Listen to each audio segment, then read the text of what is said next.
Well, this project, it's an interesting one. This was not a script I wrote, but it was something I helped bring to life. This was a scholarship competition script that won at the university, Asbury University, where I went to school. And I was selected to direct the project. So once the writer, she sat down with me and we talked, and she just felt like I was right for it.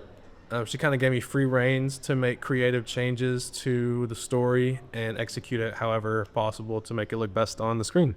My first film in the 12 Lions a couple years ago, Toast, was something I didn't write either, but it was something that I connected with on a very goofy level because of how silly it was.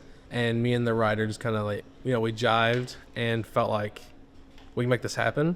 So this is something that I've sort of grown accustomed to, is working with writers to bring something to the screen when it's on the page, because it's very different. Most of the movies you watch, it's just about having a good director who can bring that to life and make it make the best sense as possible in film form. So the hardest thing when it comes to bringing a film to life for me is finding the right actors, because I've got so many friends who are fantastic crew members that I can always rely on to, execute whatever I need done. But finding those people you don't know that you can trust to perform in this role that you need executed to perfection, that's the hardest part. So that's definitely the hardest thing. It's just finding the actors and, making that work. Once they get all the tapes in, I'll go through and sort of pick apart and say, like, this person looks how I was envisioning this person, but this person acts like how I was envisioning the character. So I'll bring in the certain bits and pieces. This person looks like who I want. This person acts like who I want. I'll bring them in separately and just kind of feel them out, so not everybody gets a callback. Of course, that's just how film is. But, you have an idea of how you want them to look and act. And that's sort of what it boils down to for me. I think more so if the person who looks the part but can't act the part, that stinks. But, I can always roll with the person who can act the part, and I can always just transform the story around them. So one of the hardest things about, getting the point across that the memories aren't normal like how a person would experience.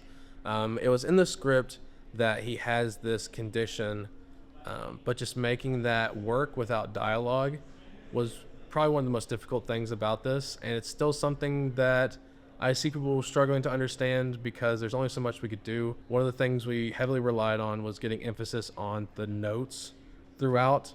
Like when we get to his bedroom, you just see notes everywhere. And we try and, show that this isn't normal by having Riley, the lead actress, when she comes in and she's just in awe of all these notes everywhere. So we're really trying to hit home that in this world, it's like the world we're living in. This isn't normal.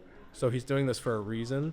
And then towards the end, when you have those flashback scenes to him as a kid writing these notes after his diagnosis, we were hoping that can just build together and portray the message as clearly as we could. We had a budget of $5,000 from the school to make this project. And, once kids start getting money, they start getting a little out of control with it. So my director of photography, he ended up spending half our budget on lenses, naturally. So me and him have talked, and that's something if we could go back and redo is, maybe change our choice of where we spent the money. That was a mutual agreement all around to sort of, maximize props and wardrobe. Like those are the really important things on a set, is the set design. So we would have gone back definitely and just put a little more money into something like that. Though being on a college campus helped us. It's always best to be able to maximize your world building, because when you've got no dialogue and you've only got visuals, it's hard to work with what you got, and it's better to work with what you can get with extra money. The biggest advice I can give to a student filmmaker coming up and making their own projects is don't let the power get to your head when making a project. It's a very collaborative thing, the film industry is. So just being able to work with your peers and treat them, at an equal level all around, that's the number one most important thing, just because these are going to be people you work with for the rest of your life, hopefully. So you want to treat them as equals and show them the utmost respect that they deserve. And then the second thing I can say is, take your time. A lot of people like to rush and just kind of pump something out. But if you take your time and really think things through, you can maximize what that project can be. And, just keep making stuff and make stuff to the best of your abilities and, have fun while you're doing it.